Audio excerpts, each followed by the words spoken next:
আজকে একটা অ্যাপার্টমেন্টে ফুড ডেলিভারি করতে এসেছি।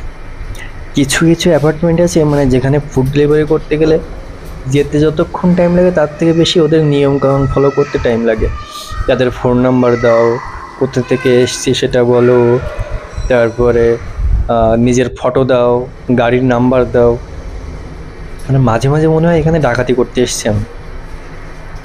মানে অ্যাপার্টমেন্ট দেখলেই আমার মানে কেমন একটা লাগে, এরকম ফিল হয়ে গেছে। যাক, শেষমেশ দিয়ে চলে এসছে, এবার বেরোনোর পালা। বেরোনোর সময় আবার টাইমিং বলে দিয়ে যেতে হবে কখন বেরোচ্ছে। মানে এত নিয়ম, মনে হয় কোনো মানে যেখানে টাকা তৈরি হয় সেখানেও মনে হয় এরকম কিছু থাকে না। এরা যা নিয়ম কানুন করে রেখেছে, অসহ্য ধরে যায় মাঝে মাঝে। এরকম জায়গায় থাকতে সত্যি কারোর ভালো লাগে? মানে যদি কোনো আত্মীয় স্বজন আসে তাকে গেটে অপেক্ষা করতে